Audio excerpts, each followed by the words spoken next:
Welcome to Intelligent Think, the podcast in which we explore what makes ideas great, how we can make our thinking better, and why it's so important to share your ideas with the world. Plus, we'll talk to thought leaders and authors about their own ideas and experiences so you can mine them for gold nuggets that will help you on your own journey. I'm Verity, and this is Intelligent Think. And today's guest is an award-winning author with 3 books, 650 plus Amazon reviews, and 30 number one bestseller ribbons across 4 countries. So entrepreneurs use his Don't Just Hit Publish, Launch Your Book strategies to get 50 plus Amazon reviews and build a revenue pipeline. He founded the Biz Book Publishing Hub to connect entrepreneurs with experts who'll help them become successful authors.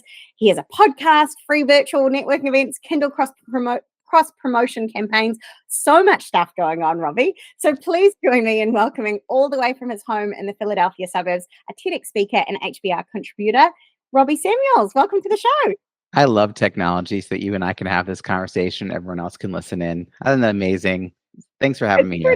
Pretty cool. Oh, thanks for coming on. It's one of my favorite things, I think, about how the world has changed since COVID is just how small the world is now with that network.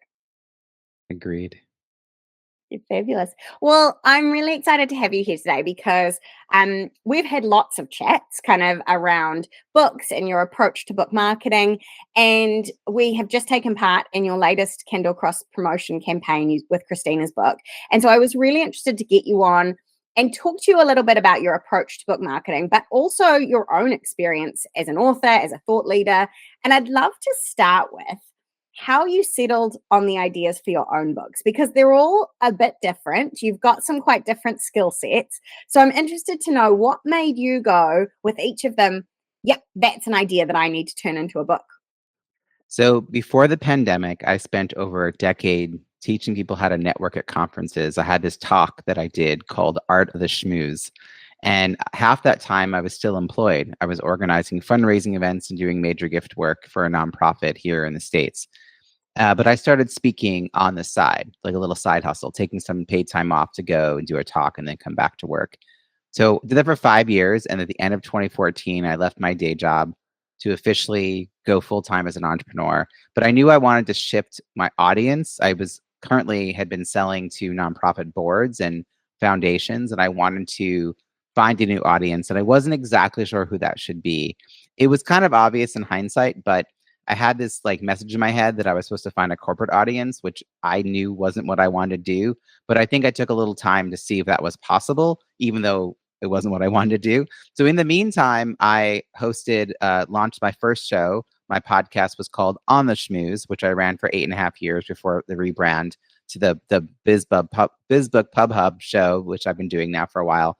And so on the heels of that podcast launching around leadership networking, I finally wrote my first book. So my first book is a culmination of, 7-8 years plus of speaking about networking. And I had this one memorable takeaway that no matter what session people came to, whether it was 30 minutes or 3 hours, this is the thing people walked away talking about. And it was called croissants versus bagels. And it's about body language. So those tight clusters that are impossible to break into when you walk to a networking event, you're like, oh, where do I stand? Who do I talk to? I called those bagels.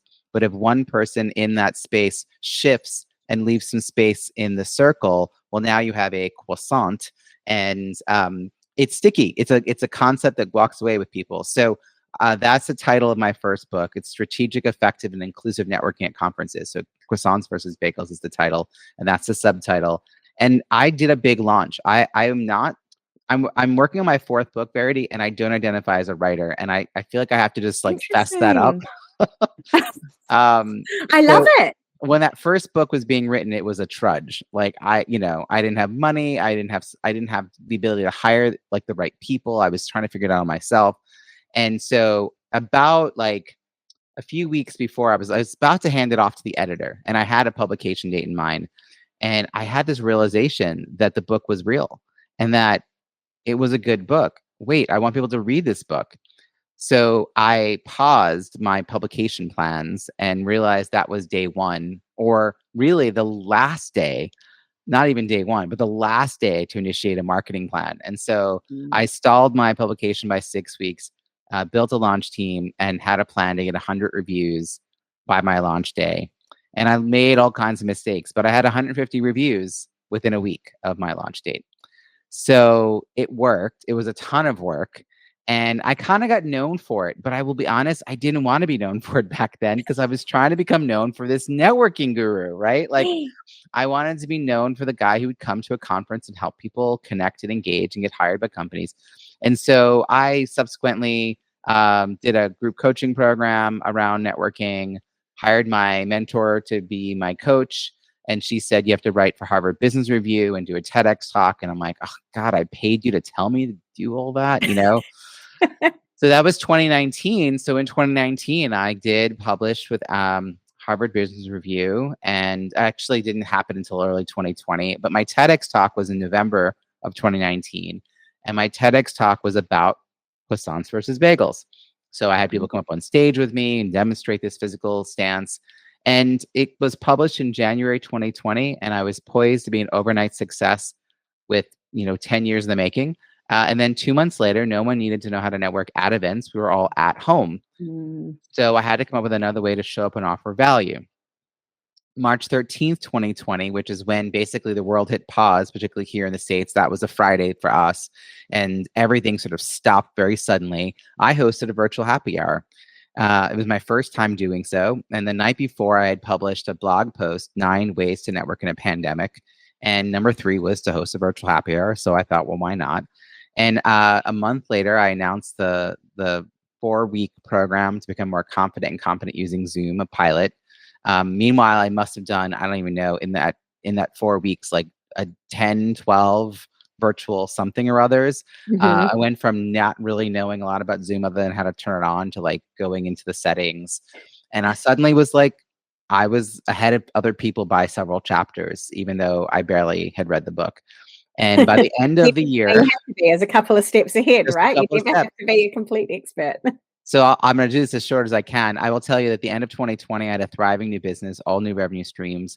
I had a thriving 6-figure business, I should say, and I'd become a virtual event design consultant and executive Zoom producer. People wanted to know how I did that. The answer is that I'm a business coach, and so I had treated myself like a client.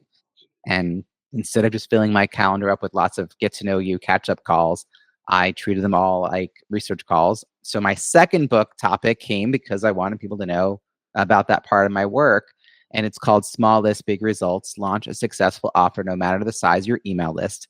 And the premise is that no matter how big or small your list is, your network is always bigger. So it's step by step. You could very much, my books are really hands-on. Like you could DIY.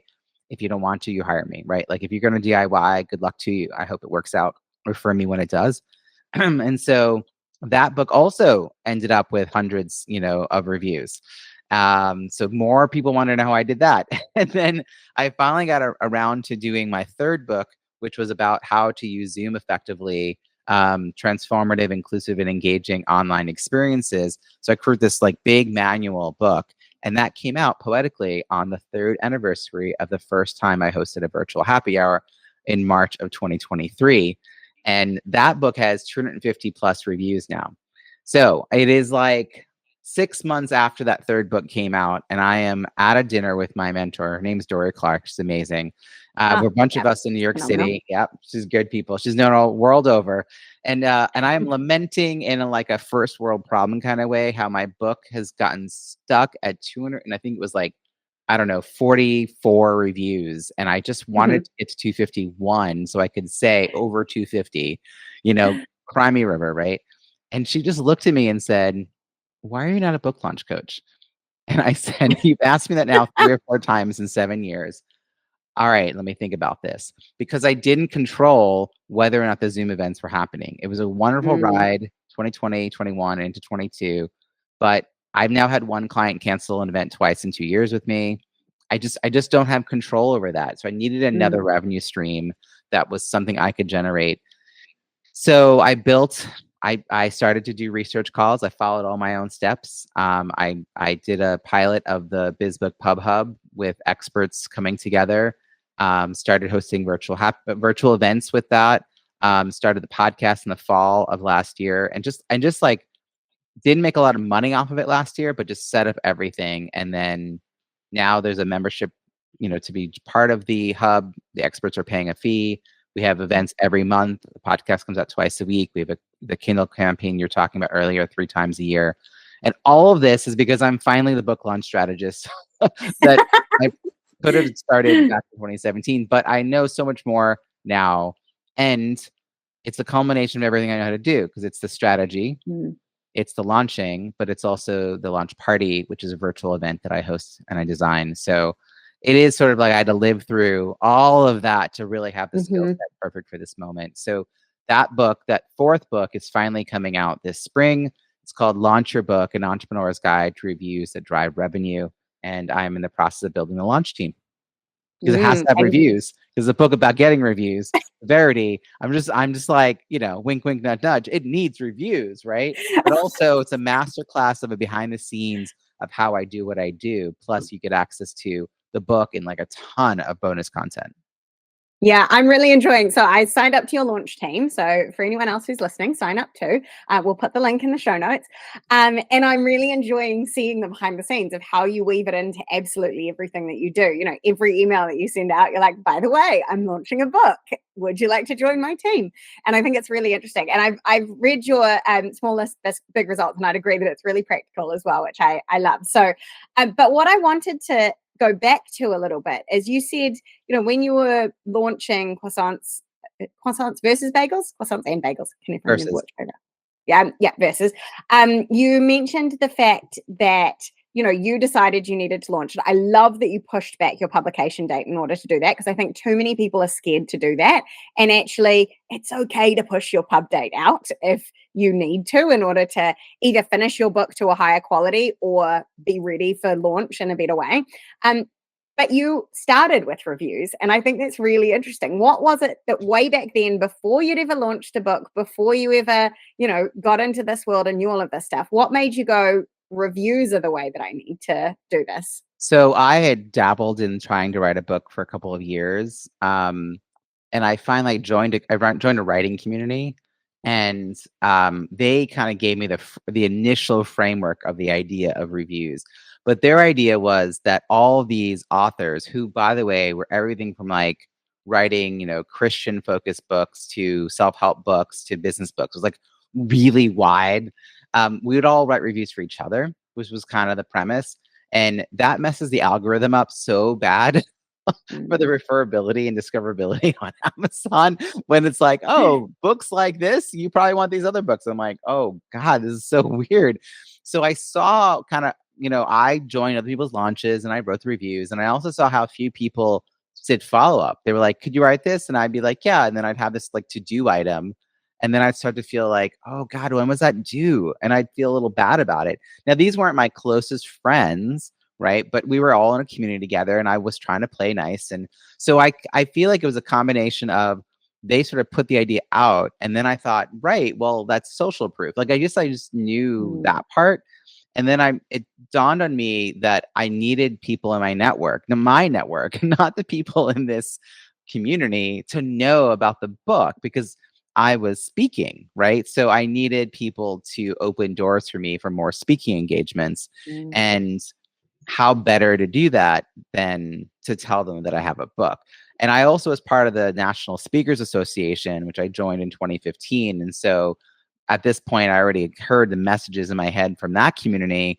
Professional speakers need a book, but they never really told you what to do with the book. There was like you need a book. It's like a business card, and that message was over and over again. I'm like, but what do you do with the book? So now I've been lately describing it as, a book is this like brick that holds a door open, so you can have an ongoing conversation with your prospects and referral partners during the length of the launch. Not just a one-time ask, but a back and forth exchange. And that hopefully leads to a review. But honestly, even with all the hand-holding, about a third to maybe half will do it in a timely manner. But even when it doesn't lead to a review, people won't forget you. In that moment, they're like very aware of what you do and who you do this for. So it leads to all kinds of other media and revenue opportunities that wouldn't have happened if you had never asked them, or if you hadn't followed through and followed up and nurtured them through it. And when they do write the review, they feel good, you feel good, everyone's really happy. But even the folks who can't do it are at a point where they get to still say to you like, oh, life kind of blew up on me. I can't do that right now. Oh, cool. Like, let me check with you in a couple of months. Is there anything I can do to help you in the meantime? Like, so you're still nurturing and engaging that relationship. So I think I was fortunate, Verity, that I already was a networking guy, right? So like, it was a book about networking at events. I was already speaking. I already had this entrepreneurial mindset. And I had this like basic framework of reviews. But when I went back to that writing group and told them that I'd gotten 100, like I had from publication date to my launch date at that time was only 3 days. And for those listening, your publication date and your launch date, not the same date, despite what everyone else in the world wants to tell you. And now it's like 2.5, 3 weeks is how much time I give myself, because in those 3 days, I needed to get all the reviews that were collected ahead of time on Amazon. And it was a lot. So when I went back to them and said I had 150 reviews within a week of that launch date, they were blown away. But I was like, but I just followed the steps. I mean, I rapified them a little bit, but like, I was like, well, what do you mean? But they really weren't trying that hard to get quantity reviews. But I had something magical happen. At the time, I was still doing free books. So, you can like do the KDP Select. I did that for my first book, and I had it free for certain periods of time as we were heading into the launch. I broke the top 100 in all US Kindle for free books. So it wasn't just that I was number one in a category. I was in the top 100 of all free books for a period of time. And I was like, what? And then when my book then switched to paid, which was 99 cents initially, Amazon was like, we love this book, right? And so it started getting pushed out. My friends were forwarding me emails of my book in an email saying, hey, you should, this is a book I think you'd be interested in. And they were like, did you pay? I'm like, no, what? That's cool. I was getting screenshots of it showing up on the side of like different categories. I mean, it made me realize that somewhere around the 100 review mark, and I don't know exactly because it's an algorithm, but somewhere around that number, Amazon got really excited. So it gave, the book just did really, really well. So I was really looking at the other day, but it got like 106 of all US Kindle or something wild, like paid, like, who does that when you're this no-name author, So I realized there was something more to it. It was about the longevity of the visibility and the credibility. Yeah. And then later it became also part of the fact that I'm a podcast host, and I'd see all these people pitching me who hadn't taken that step, and I'd be like, huh, that's interesting. Well, I don't know. Maybe I won't have them, So I was like, oh, I don't want that to happen to me. So. Yeah. And I'm interested to know, because you've said that you do a lot of things differently now than you maybe did that first time round. And one of the things that I love to look at is, how do ideas evolve over time? Like, we come up with some idea, whether it's to solve a problem or because we see something that, you just go, oh, I could do that better, and then start doing it. You come up with some idea, and then before you know it, like for you, it's turned into a whole business that you maybe weren't expecting. But I'm really intrigued to know, what are the things you did then that now you would never do, or that, you you wish you could have gone back and done differently potentially? Well, there's the length of time. So just to describe it from other people listening, I do this launch in 5 phases. The first one is building an invite list and then getting people onto the launch team. So the invite list is likely prospects, referral partners, people who would really benefit and appreciate the book. So you get them on, and then you give them the advanced reader copy with some prompts to help them write a 2 or 3 sentence review. They don't have to read the whole book, like, don't stress, basically. Don't write a whole book report. And then I give them a couple weeks to submit that via a Google form. So one of the things I didn't do the first time out is I did have a Google form as part of my Join My Launch team, but I didn't have it for collecting the review. So people were emailing me. Now, I don't think at the time I knew how many people I was going to have join my launch team, but to get 100 plus reviews, you have to have a lot, like 500 people or something. So people were emailing me, and I had a brand new virtual assistant. She was actually, she's basically doing it for free as an apprenticeship. Oh, wow. Like, I was training her on how to launch books and how to support a podcast host and how to support an author and stuff. And so I would forward her things, and then she had to copy stuff and put it into the spreadsheet. And sometimes she copied it where the text would go over multiple rows instead of in one cell because it was multiple paragraphs and it was such a mess. And then, right, I don't know, within like a year, Dory Clark launched a book and collected reviews via collected something, maybe it was reviews via a Google form. And I was like, oh my gosh, like it was so silly because I had been using it, but just not for that purpose. So that saves me so much time. And then the book gets published, and then I send people back their review, and I use a malmerge system to do that. So that's why I needed the reviews back into that spreadsheet. But now they're collected in a spreadsheet, and it makes it a lot simpler. And so it's evolved over time, like what the spreadsheets like purposes are. But the goal is that I collect the review in advance, and the book gets published, and then I give the review back to you with all the steps.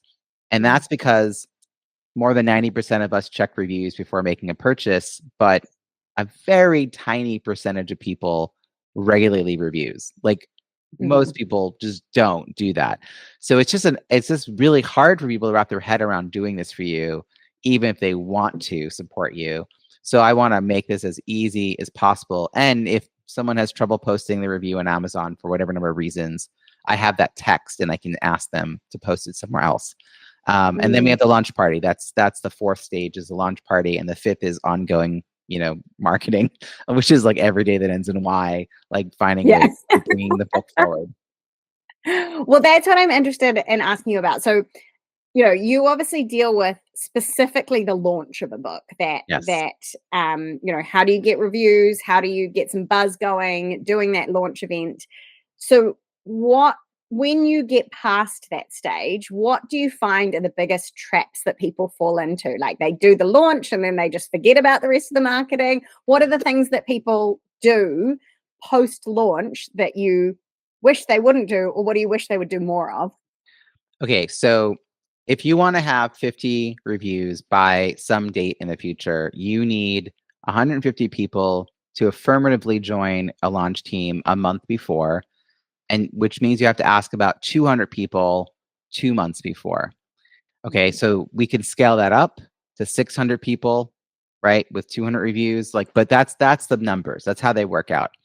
And so all these authors that I work with go through all the effort of coming up with that invite list of 200 plus people, and that's something I can't do for them because it's their referral partners, it's their likely prospects. And we get through this whole process, and then some of them are my coaching clients. And so I do talk to them quite a bit afterwards. And they'll ask me questions. They're like, okay, one of them was like, okay, so now I need a welcome series in my email and I need to do social media content. And I was like, you remember that list of people? Some who joined, some who didn't, some joined and wrote reviews, some joined, wrote reviews and came to your private event. Some joined, wrote reviews, came to your private event and came to the launch. Some also raised their hand saying they wanted your thing. Okay, so you know what to do with the people who raised their hand. Cool. But what about all those other hundreds of people? Like you need to prioritize outreach to them so that you keep up this engagement because your next 6 to 12 months worth of media and revenue is in this list. That's the part that I think they forget. The book is just an excuse to go wake up and engage your network. Now, you've read Small List, Big Results, so you know that you don't need a book to go do this. But I think the reason the book works so well is that an author pours themselves into the book, time, money, effort. So they're just a little more in them to actually take the steps that maybe are a little out of their comfort zone to go knock on some doors of people they haven't talked to in a while. And it isn't about new doors, isn't about marketing to new people, because I have this belief that you've already met 80% of the people you need to know to be successful. So this is just a way to re-engage. So they get through the launch and they're like, now I have to do all this marketing. And they're thinking marketing in like a social media. I'm like, well, yeah, you have a book. So a book, a VA, and AI will give you lots of content. Like you don't have to be in charge of that anymore. You've already created the book. Let someone else pull some good content out and you verify that it's legit. And then there you go. That's your content calendar. Like this is no longer your job. You did the thing that was the hardest part. Your job is to continue the conversations. And that's something, again, they're not farming out. They can't farm out that because it could turn into a collaboration. It could turn into a referral. Someone could hire them, invite them to come speak, right? All kinds of stuff can happen. but only if they don't let that list go dormant again. That's what I really, really love, is that it's not just about, let me use this list once in order to get some reviews. It's actually, how do I figure out what my list is of people that I could potentially engage with, have conversations with. And I think, we often say to clients or prospective clients before we work with them to help them write their books that, you're not going to make money from selling your book. What you're going to make money from is how you leverage your book, how you use your book to open conversations, to create opportunities. And I love what you said in there around the fact that because an author has poured their heart and soul into a book, they're more likely to go and actually do these things, which I think is very true. But the other thing is that I think people can feel that. So whether they read your whole book, whether they just open it and read a page, or whether they, just read the back, who knows, they can see you in there. And so it creates this opportunity for them to understand kind of the way that you think, the way that you feel, who you are as a person. And that, I think, is a real connection point that people forget. It's like, yes, you build connection through conversations that you have personally, but you also build connection through books. Like, I don't know Dory Clark personally, but I've read her book, so I feel like I know her a little bit. And I think it's the same thing. It's a really different piece of work than any other kind of offering to be able to create those connections with people.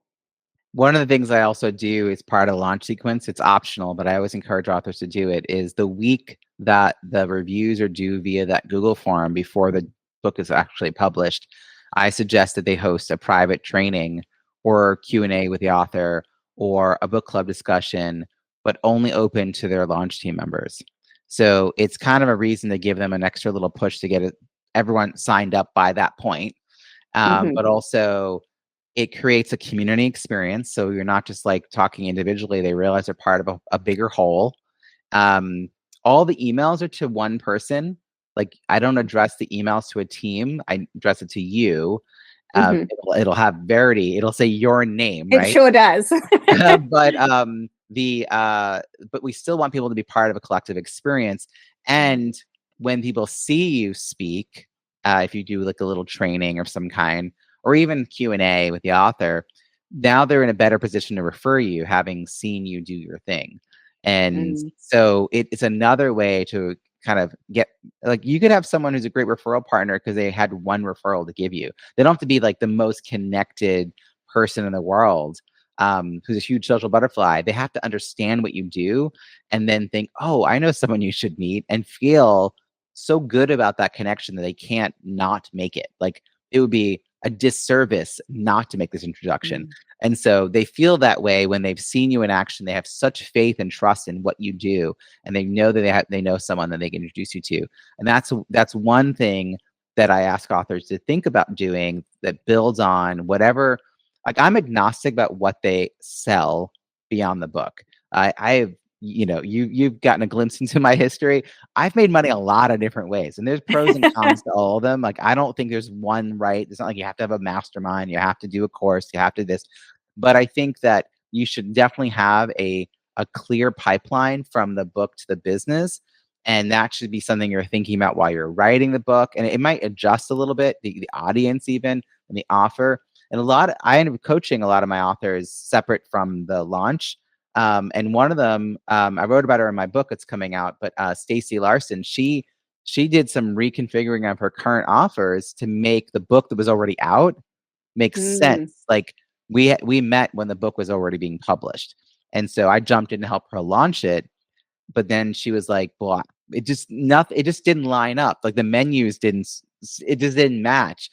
And she made a couple of tweaks, and now it all makes sense again. And I had another client that I wrote about, Sophie Lechner. She was trying to launch a new offer, but her idea was something a little bigger.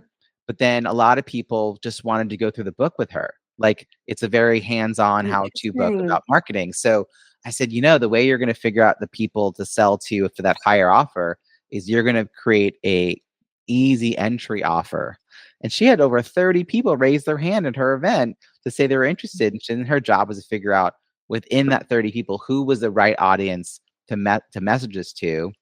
And then from that, she also then found people to join the bigger offer. So it all like it's not about the book. It's about this all kind of figuring. And sometimes you already have a proven offer and then the book kind of comes in, but it's often that you're trying to do something new on the heels of the book. Maybe you thought that wasn't the case, but now that the book exists, you're like, oh, people want to pay me to like go through the book, like an accountability group for a month or whatever it was. So you can get kind of creative, and then those people, whether they buy from you instantly or not, they're now in your inner circle. So it's an overall process. Like the book to me is a mechanism for all of this. It doesn't have to be the only one. It could be a TEDx talk. It could be a podcast. And in my new book that's coming out, I actually talk about, like start with this if, if you have to get published, you might want to move forward with the book if this, but you might want to do the TEDx talk or a podcast, like depending on kind of what your other goals are and what you feel called to do. I think some of us hear about, you got to write a book, and it's like, I want to say one more thing before I give the mic back to you. I wrote all of my books at night. That's partly you and I talking. It's my nighttime. It's your day. Like, but I'm a night owl. And so I kept hearing from people that I have to get up early at 5:30 a.m. to write my book. No. And I was like, I'm never writing a book because like, I don't do that. What? No, I work from home and self-employed for a reason. Like, I don't want to get up at 5:30 in the morning. But I think, learning that I didn't have to follow that path. It wasn't like a single path to getting a book written, but creating a process. Like you need to find a process that works for you, and you need to be committed to the long term of that process. But that was something that held me back for a while because I thought, oh God, I'm never gonna write this book. I'm not a more. I love that was what held you back. And it was one of the things. Again, I wasn't a writer, Yeah. Well, that's what I find really interesting is like so many people I feel like there are people who want to write a book because they've always wanted to write a book. There's those people who like it's been a dream for their whole life to be an author, to write a book. And so when they come time to it, it's just about figuring out, well, what's the right book for them and how do they use it effectively for their business? And then there are other people who probably a bit like yourself have been told so many times, you should write a book, you should write a book, you should write a book, you should write a book. And for them, it's often about figuring out that, they're clear maybe on what the book needs to be, what their idea is, what they're trying to sell, how they're going to use it, what the impact is that they want to have. Because for most of the authors that we work with, it's not just about having like a business card. It's about having a tool that they can use to actually have an impact on people. Right. And for those people, it becomes much more, well, how do I do this practically? Like, how do I actually go from having all of this stuff in my head or in keynotes or in workshops or in all of these different forms and actually turn it into something that's valuable? And I think that it's something, recognizing that there is no one right way is a really important piece to becoming an author, is going, I don't have to do it the exact same way that person over there did it or that person over there did it. And it's okay to just build it in a way that works for me. That's one of the reasons I tell authors and writers who want to be authors to spend time with other authors. I mean, similar to speakers and aspiring speakers should hang out with speakers, because you get ideas. You learn from other people, both their triumphs and their mistakes, their missteps. And you get a glimpse as to what's around the corner if you only continue and persevere, because you see someone else's success and what they created that you couldn't even envision as being a possibility for you. And suddenly you're like, why am I not doing that? I guess I could do that. You also get better introductions to quality vendors, those experts that are going to guide you through these processes of editing and publishing and marketing your book and all that stuff. Because there's so many people who are just predatory and swindling you out of your money and all this stuff. So you have to be very careful. And if you don't know other authors, you end up with really bad results. I actually work with an author on her launch. She went with a publisher who normally published fiction. And she had done research. And they 3 times edited direct quotes in her book. And 3 times she had to fix it because they just couldn't get it in their head that these quotes were from people as is. Like, and it was because they just didn't have experience publishing a nonfiction book like hers. And if she had known other authors, she could have been guided to a publisher who had experience doing that, which is why I created the bizbookpubhub.com, because we have these couple dozen experts who guide through those steps through the author journey, but they specifically work with entrepreneurs who are writing a book to help them grow a business. The books themselves may or may not be business books. It could be a narrative nonfiction. It could be a self-help book, right? It doesn't have to be a business book, but they're using this to leverage into speaking, coaching, consulting, etc. And there are certain things those types of entrepreneurial authors need the book to do that is a little different than someone doing fiction or someone writing a cookbook or something like a travel book or something. 100%. We often get people sent to us just to write any sort of book because, particularly here in New Zealand, but overseas as well, we're kind of known as, if you want to write a book, go talk to Intelligent Ink. And I am really clear when we start talking to people, no, we help, business owners, sometimes solopreneurs, sometimes business owners of bigger businesses, but those who want to use their ideas to have an impact and build their business, because it is a really different type of book than if you're writing like a memoir or if you're writing a fiction book. Those are very, very different. And I think the skills that are needed are significantly different. And funnily enough, we just had a client, we've just done a book planning workshop with one who has had a similarly bad experience with a publisher who he'd signed up to. He's managed to get his money back, which is really good because now I can go, okay, we'll go talk to these people who we know are good and will look after you. Where he kind of came in going, well, this is what I need it to do for my business. And this is what I think I want the book to be. And they were kind of going, well, no, you can't do that. And you can't do that. And you can't do that. And it's like, actually, you can. You just need to do it a bit differently. And so I think that's right. It's being able to find people, whether that's a community of authors, whether that's experts who then know other experts.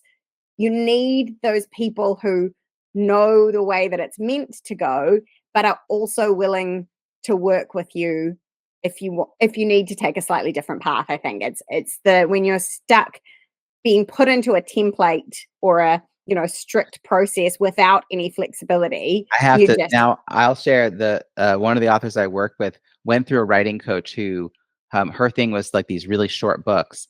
And this woman, just before we started officially working together, she kept telling me it's going to be a 100-page book. She's still writing it. And I'm like, how do you know it's going to be a 100-page book? Like, what does that even mean? Is there a certain number of words? She goes, well, I don't know. I'm just answering prompts. Like she gave me this huge worksheet and I answer the prompts and then that turns into the book. I'm like, okay, that's not bad on its own.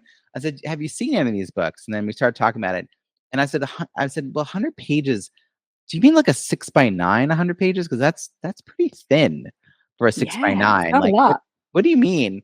And then, she went, she did some asking and figured out like the word count estimated to be, like 35,000 words. And I was like, you need to write like a 5x8 book, not a 6x9 book. And I told her the size was 5.06 by 7.81. It's like what I've done for two of my books, soon to be third.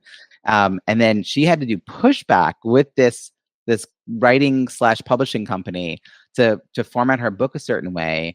And then she had to go to bat for another author who was also using it for business purposes, because the host of all this wasn't used to working with entrepreneurs. She was used to working with people who are writing like memoirs. And so they didn't need the book to look a certain way, to look like it had some good content and it looked designed well. So there wasn't a bad concept. It's just like misunderstanding the market. And fortunately, the author got in touch with me in time to get the formatting done correctly. And then I did this launch. And it's like, it all went really well, but that's the kind of thing that if you don't know better, the default that a lot of places use is 6x9. And I use 6x9 for the book that has 64,000 words and 100 images. Like that needed to be 6x9. Like it was enormous. But most of my books are like 30,000 words. Like they don't need to be bigger than that because they say what they say and, we move on. Well, and I think it's why it's really important as well to remember who your audience is too, because you might be an entrepreneur, but like, for example, one of our clients, this one here, Jude Sclater, who wrote Think Like a Coach, she wanted it to be like a desktop book that managers could pick up at any point and flick to get really quick and easy tools. So it needed to be small. It needed to have lots of white space, be really easy to find all of the things that they wanted, versus like we've got other clients who wanted it to be big and like a workbook because people were actually going to draw in it and they were going to use it as kind of a tool with their own, the workshops that they ran, as well as selling it separately. And so that's where I think it comes in, is also is who are you writing this for? What's the purpose of the book? Why does it need to be that size? And all of those decisions, how it looks, how it's formatted, how it's written, the way that it's laid out, all of those things should be driven by what are you actually trying to achieve with this book? Yeah. I think that in some ways I wrote book 2 because I had to learn so much for book 1. I mean, I had no Mhm. budget, I spent more on marketing than the design and cover, and I mean, I got a free cover for a friend. That's the other thing I learned. A graphic designer, amazing graphic designer, but he's not a cover designer. And that's the thing I learned. Different things. Yeah. Different things. Um, but yeah, I mean, I think that I had so many pieces of this, trying to figure out fonts because the person I hired from Upwork gave me Arial, and I was like, it's a Mm. paperback. Even I know that I'm not going to use a sans serif for paperback. Like, what? This doesn't look like a book, And then she was like, "What? I don't know." I said something to me email. She was, "I didn't know you didn't want to look self-published." I'm like, what does that even mean? But, like, again, I got what I could afford, pay for. Mhm. I was measuring my own, like, gutter margins. I was at a conference, and I was trying to figure out the right margins for my book for the size that it was, and trying to translate it and send it to her because she was doing something, and I was at this conference, and I remember finding a ruler app on my phone, and I was, like, going up to the exhibitor booth to ask for, like, flip through their books, not to read them, but to measure the gutter on the pages and trying to explain to her what I needed her to do. So I was like, "I'm gonna have to do a second book," you know? Now Uh, that you've learned all these yeah, now things, I've yeah. learned all this. I don't know. I've accidentally done 4 books, like, the 3 since 21, like, Mm. 3 and 4 years. Someone pointed out that I did 2 during the pandemic, and I was like, "Whoa, I didn't, like, um, but I also made a year where I was like, "No books. I'm gonna really just develop this program," right? So I don't think Mm. you always have to stick with one thing to do. You have to leave breathing room. I also talk with people who are like, "I have 3 books. They haven't performed very well, but I have 3 more books that I'm putting out this year." I'm like, What? Yeah, exactly. Surely you'd do What? something a bit different. Did you I just hear what often you like said?" I sometimes like to describe your book, like the launch date, let's say, as your wedding day. So, you're when you're writing the book, you're dating the ideas, you're playing around with them, you're figuring out if those are ideas that you want to live with for the rest of your life, kind of thing. And then you get married to them. And then you've got to work and stay married for a while. And I suppose where the analogy falls down is that hopefully in life you only get married once. Whereas you might have multiple books, but I think it stands to, it stands up to the fact that actually, just like a marriage doesn't survive just because you have a wedding. Like, you actually have to put in the work and make it work for you. And I think the same is true of a book. You've got to stay married to your ideas, to your book for long enough, and put in the work enough that actually it does pay off for you, and it does bring joy and happiness to your life. If this is where we come back to the marriage analogy, you have to be committed to actually making it a success. Otherwise, it will just be words on a page. Yeah, it's such a shame when people don't, like, fully leverage this. This is such an important moment. I've heard this phrase, writing a book is like running a marathon, right? It's like this Mm-hmm. long-term thing, but I actually think it's more like a triathlon. So Mm. see, the thing about running a marathon, as hard as it is, when you get to the end, you could just stop. Like, that was everything. But it's more like you swim first, Mm-hmm. which is the first part of a triathlon, and then soaking wet, you run over to your bike, and then you do this, like, really hard thing. So the first part is writing the book. That's the marathon. Then no, that's the swimming. Then you get on the bike. That's the editing, the formatting, the publishing the book. And then after all of that, now you have to run an actual marathon, which is the Mm-hmm. launch and the marketing. And if you only focus on training for that first part, like, you might be excellent at the swim, but you really had no preparation for the other 2 legs of this journey. And it for some, it's more of like this, like, mega marathon, right? It's like an Ironman. Like, it's so much work, and they're really not prepared for the rest of it, which is why, I tell authors all the time, they get on a call with me and they tell me they're publishing on whatever date. I'm like, does it have to be that date? And they're Mm-hmm. like, I'm like, who'd you hire? And they tell me, I'm like, you hired them, right? Like, you hired them. Yeah. So, like, it's different if you're a traditionally published author, but then in that case, they built in so much time for you to do all of this, and you're just waiting and waiting, waiting. But for anyone who's hybrid, assisted self-publishing or self-publishing, you have some control. You may not realize it or want it, but Yeah. it is up to you. And you want to have all this lined up before you marry the book, because the rest of your life is in front of you, and you want to make sure it's all ready. Test out whether you want to be married to your book first. Yeah. I love it.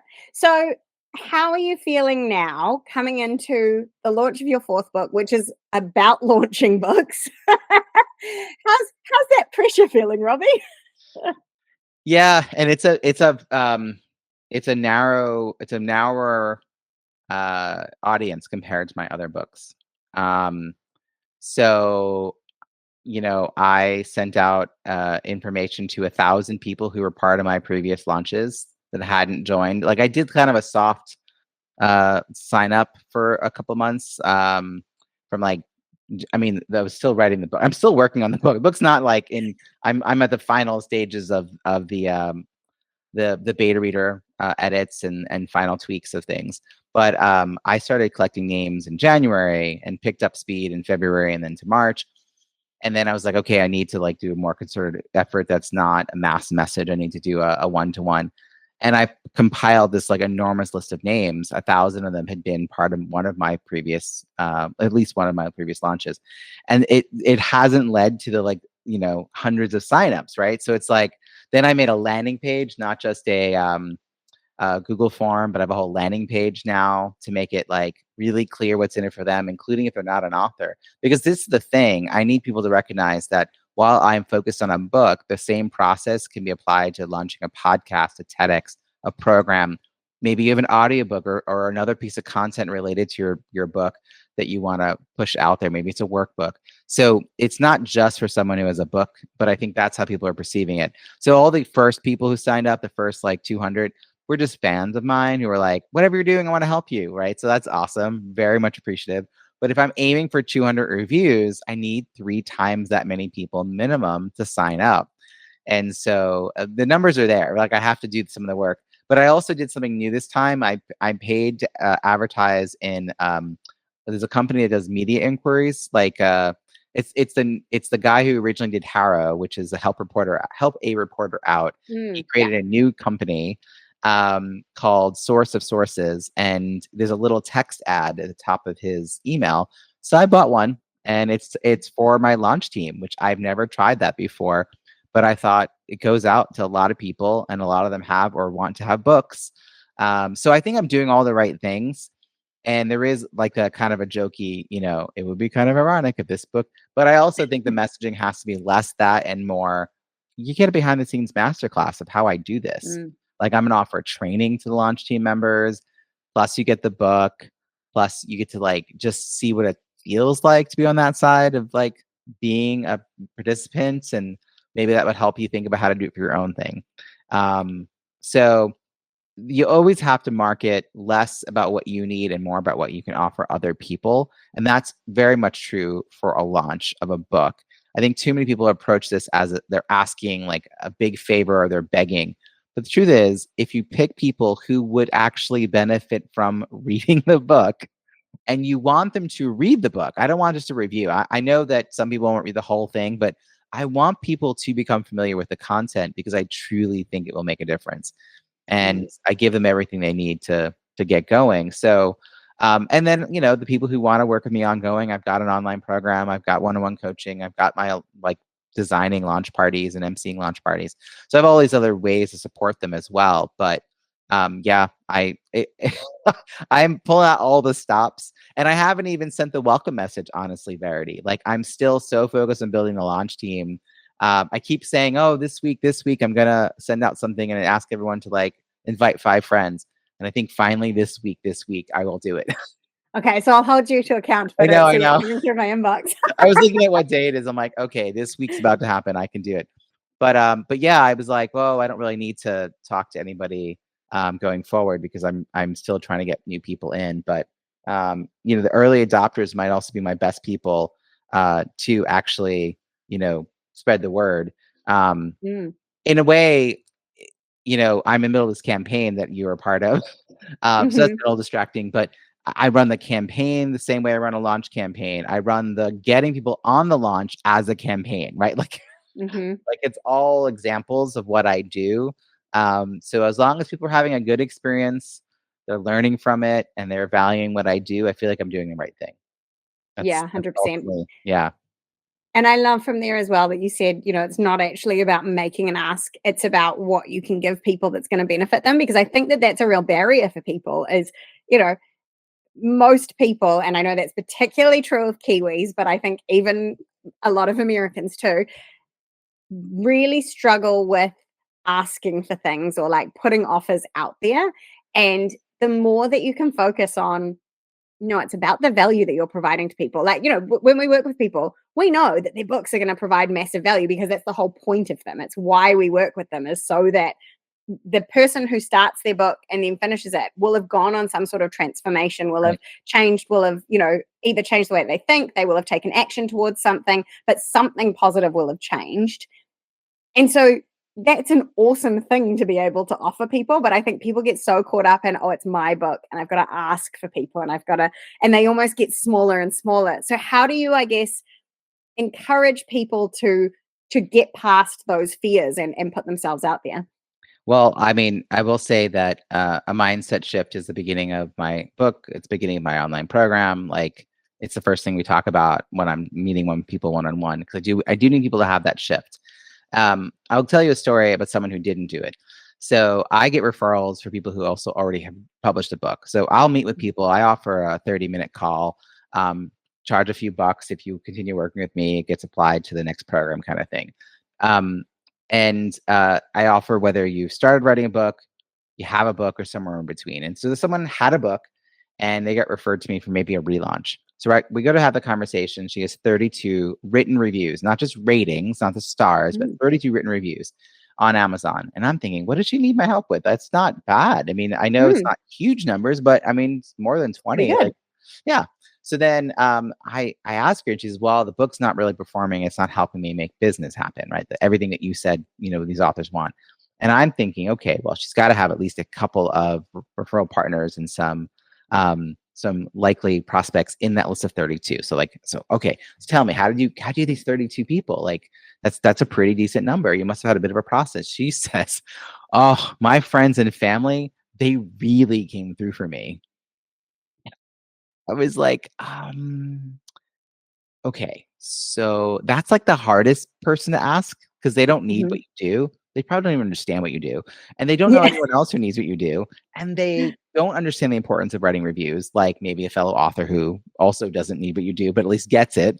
And you didn't build a pipeline.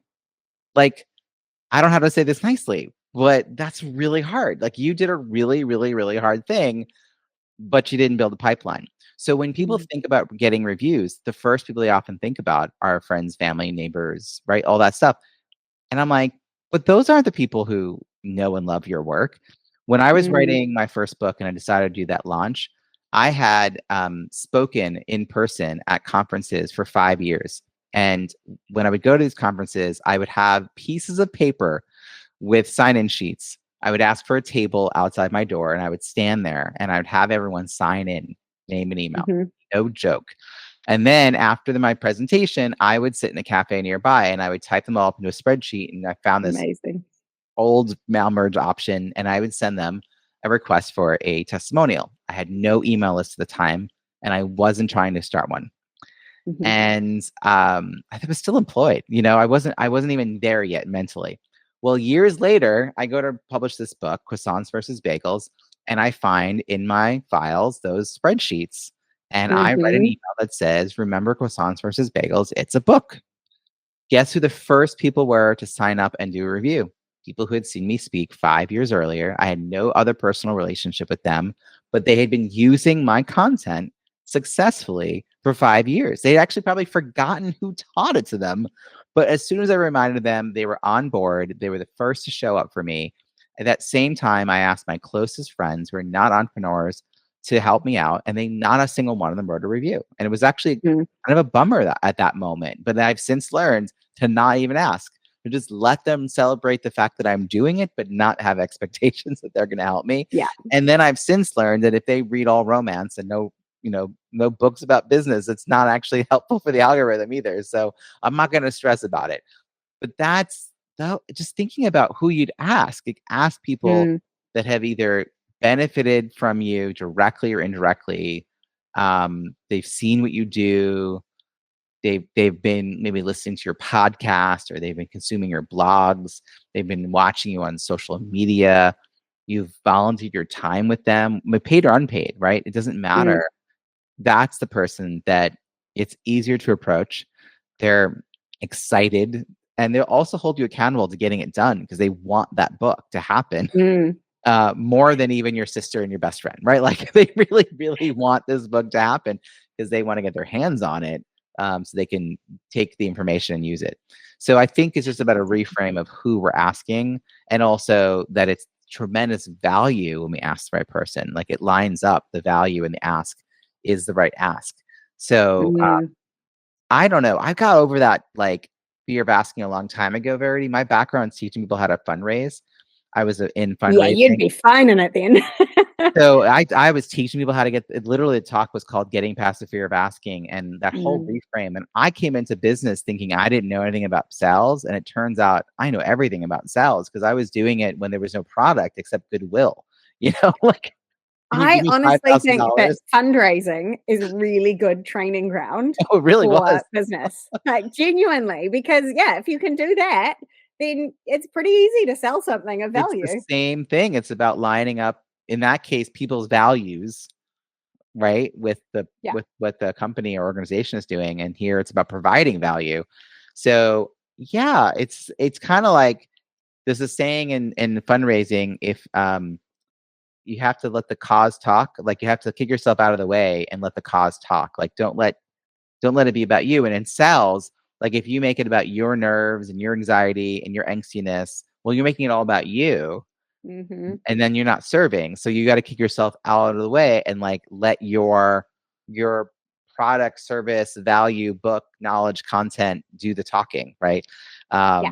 And I think when authors really are really proud of the book that they created, when they've worked with folks like you, and they've gotten the support to create not just a book because you have to have a book, but a quality book, I think it actually that helps too. Like, we always jump over this part about your book has to really be good. That feels like you know, like, duh. Like, it should just be Yeah, obvious, but but I think it's worth really calling out that, just Mm. like in fundraising, I would tell people all the time, if you're not willing to part with your money to donate to that cause, then how could you be in a position to ask someone else to do so? I'm not saying you have to give the same level. Like, I could be asking major donors for like $10,000, $20,000. That's not what I'm giving, but I have to give an amount that I feel Mm. is worthwhile, and then I'll know I have skin in the game and that, like, I feel this is a good cause. And if I'm like, "Ooh, I don't know," then no, I should not be fundraising. And similarly, like, you have to 100%. you have to believe in what you've created enough to be out there talking it up. And that's the piece that I'm I'm, like, so in on the content. And I'm to the point where, like, I mean, the amount of bonus content I give with all of my books, like, it's outrageous. It's like I'm giving a little mini course, Yeah. and I just am like, yeah, because the information itself is valuable, and I want you to be an educated consumer. So if you come to me or somebody else, more, like, Well, and by doing that, that just builds trust and connection. And yes, not everybody's going to come to you, but right, it's what we see in thought leadership across the board is the more that you give value, the more that you share your ideas, the more that people trust you and the more that they come to see you as just the person that of course they'll come to if they need help with that. And so I think, yeah, it's such a fabulous approach. Now, I'm aware that I've taken up lots of your time, but thank you so much for coming on, Robbie. It's been such a joy to chat. It always is. oh, it's so great. Folks can go to booklaunchbrainstorm.com to learn more about all the things I do to support authors, and bizbookpubhub.com to check out all the list of resources you mentioned in the beginning of the call. Absolutely. And I will put everything in the show notes as well for anyone who's interested. So thank you so much. You have been listening to Intelligent Think with Verity Craft and Christina Wedgwood, brought to you by Intelligent Inc. Thanks so much to our guest, Robbie Samuels, Jeff Ong for our theme music, and to you for listening. Don't forget to leave us a review if you liked what you heard, and here's to better thinking together.